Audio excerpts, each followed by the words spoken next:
Child labor refers to the employment of children in any work that deprives their childhood. It interferes with their ability to attend regular school and that is mentally, physically, socially, or morally dangerous and harmful. According to the United Nations Commission, there are about 4 million child laborers in the Philippines, and about 60% of them are unprotected from hazardous environment that put their lives at risk.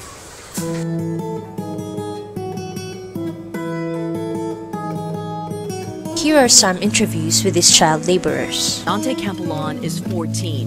He's been working in the field since he was just 7. It's very hard to work here, he says. I'd rather go to school. Next to him, 13-year-old Albic James, who dropped out of school when he was in the 1st grade so he could work. Why are so many children working in the fields? To earn money, he says, so we can buy food for our family.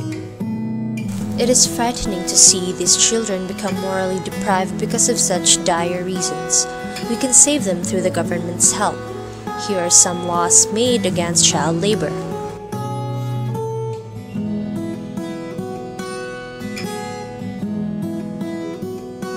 Republic Act 7610 is known as Special Protection of Children Against Child Abuse, Exploitation and Discrimination Act. Republic Act 7658 declares that employing children under 15 years of age is illegal. The Labor Code of the Philippines, specifically on the pre-employment policy, states that the minimum age for employment is 15 years old and below that age is not allowed.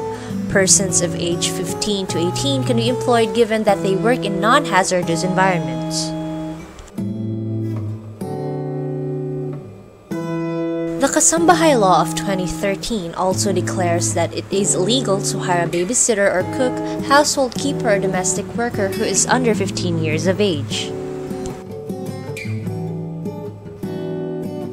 Republic Act No. 9231, also known as the Anti-Child Labor Law, specifically limits the employment of children below 15 years old, restricts the hours of work of working children, and expands working children's access to education, social, medical, and legal assistance.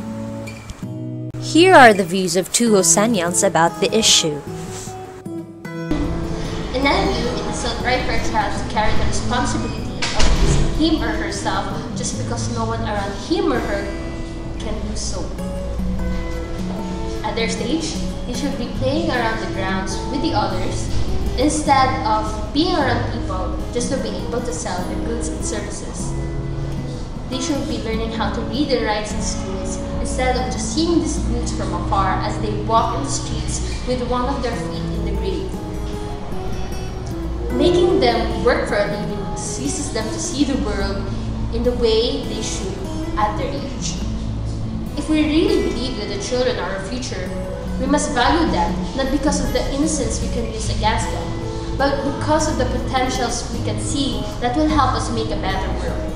I can really say that child labor is a suppression of the life a child must have, and the bold illustration of prioritization of material realities over the human person. It is inevitable in most cases that child labor can be prevented by mere actions because there are factors to be considered. On the part of the parents comes responsible parenthood. Parents, in any case of poverty, must not resort to having their child work to generate an income or source of sustenance for their family. It is most utterly deprivation of the child's rights and needs. For the corporation or the business establishments comes the corporate social responsibility. This constitutes them to abide by the laws against hiring children to do work so as for their personal gain. Child labor endangers the child's personal growth and even his future. Child labor still exists up to this very moment. These children's chance of being saved from this misery lies in our hands.